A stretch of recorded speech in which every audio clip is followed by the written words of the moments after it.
G'day guys, welcome back, and if you're new here, welcome, and hit that subscribe button. And don't forget the bell so you never miss a new video. Let's begin.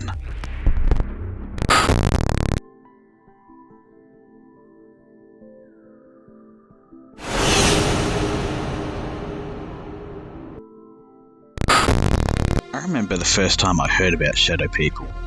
I thought they were talking about ghosts, but it turns out that shadow people are far more terrifying.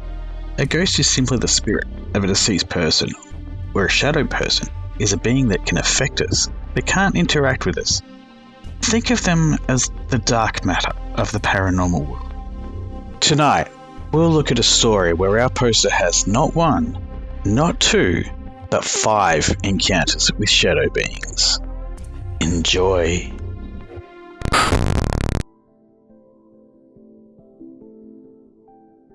I have seen 5 shadow people since the summer of 2017, with a possible 6th, but that story is 15 years old and I never actually saw the entity, only its eyes. I will save that story for another post. I have seen many more unexplained shadows, but shadow people are something completely different.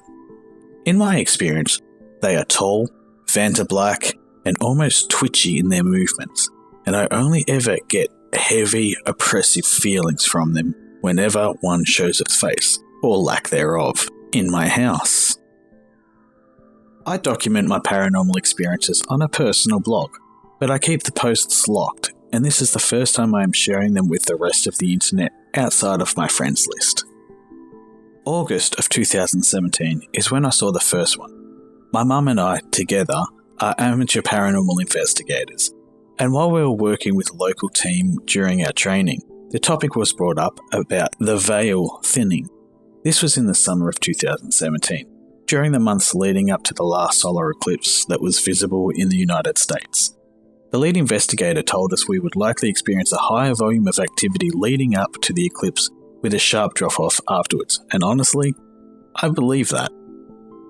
I do live in a house with activity, and paranormal occurrences before the solar eclipse were fairly frequent, followed by sudden silence afterwards.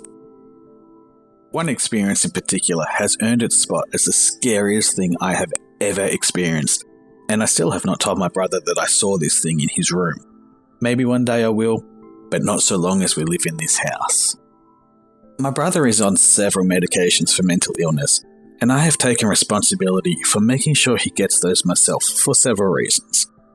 And one morning, I entered his room as I usually would to give him his pills for that day. He was still asleep in his bed, as is usual, but he was not alone in his room. It wasn't standing directly over him. His bed at the time was pushed over against the wall, and it was smack in the centre of the room, several feet away. But I saw this pitch black figure, roughly 6 to 7 feet tall, just standing there. It was solid black, Vanta black like I said before, and its head was shaking, twitching. I blinked, and it was gone. I left the room and didn't come back for almost an hour to give my brother his medication. And that's not even where it ends, and why this experience has sat at the top of my scariest ever paranormal experience, even though the last one I will share in this post could have easily taken that spot. For the rest of the day, the hallway connecting my room and my brother's room to the rest of the house was overcome with that oppressive feeling I have since come to attribute to shadow people. I was in the kitchen making something to eat, and I could just feel eyes on me the entire time. It was eerie. I even had to psych myself up to leave my room to use the bathroom, because that feeling was so heavy. But I hadn't told anyone about this at this point. My brother to this day still doesn't know about it, and I never shared it with my mum until the next morning. But that following morning, my mum told me that she had gotten the worst sleep of her life that night because of that heavy, oppressive feeling. She was almost certain that someone had been standing there and watching her sleep.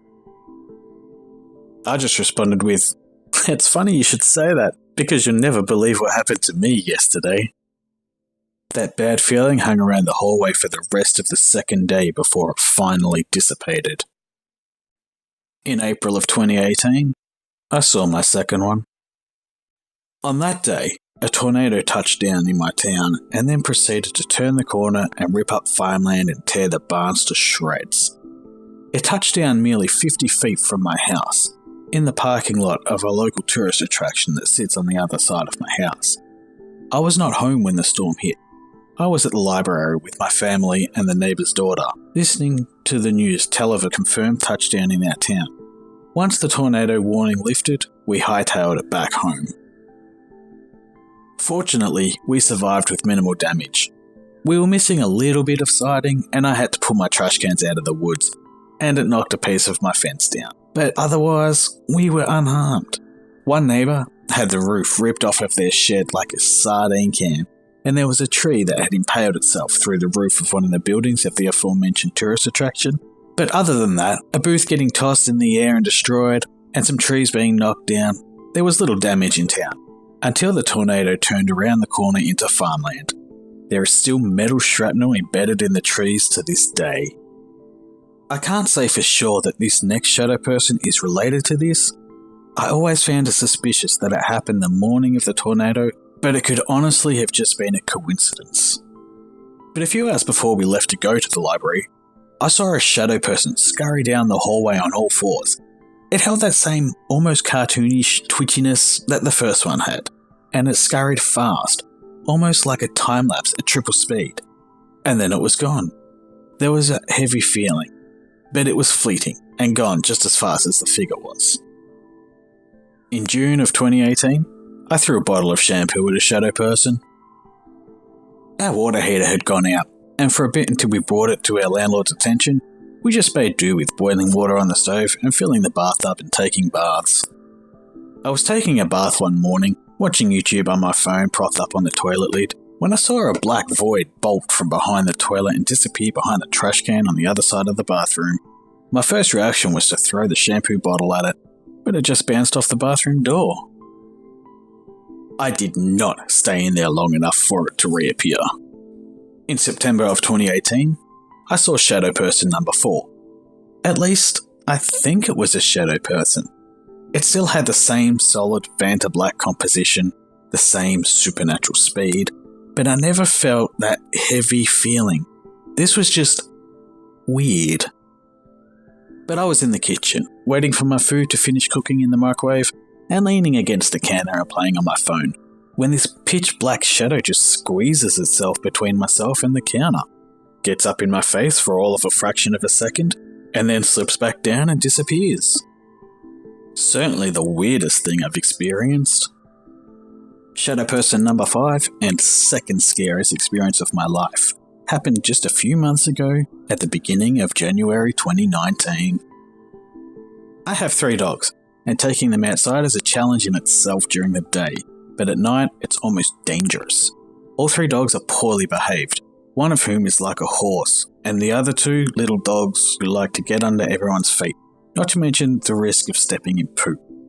It wasn't 100% dark outside yet. It was that final phase of twilight where everything was bathed in dark blue. My dogs were doing their business when my littlest dog started barking his little head off at something across the yard. This is normal for him. He barks at absolutely everything, so normally I wouldn't have been fazed. But it was that heavy feeling that caught my attention, and as I turned to look in that direction, I saw a shadow person charging across the yard, right at me. It stood out like a twitchy, inky splotch in a vaguely human shape against the twilight, and I immediately turned tail and dragged the dogs, who had not finished their business, back inside. My mum was not home that night, and I immediately called her to tell her what happened. She tried to tell me it was just an echo. She thinks everything is just an echo. This was 100% not an echo. Hey guys, Under here. That was a wild one. So much happening in such a short amount of time. Speaking of short amounts of time, I just want to thank you all for subscribing and getting me over the first 100. It doesn't seem like a lot compared to others, but I think it is huge, so thank you. Also, stick around to the end to hear an outtake from this video. Remember to like, share and subscribe if you haven't already. You can follow me on Twitter. You can also come chat to me over on the Opinionated Outcast Discord, where I post sneak peeks and exclusive info about upcoming videos. If you're feeling generous, you can also become a patron over on Patreon. All links are in the description below. Join me again next time for more stories. Until then, good night.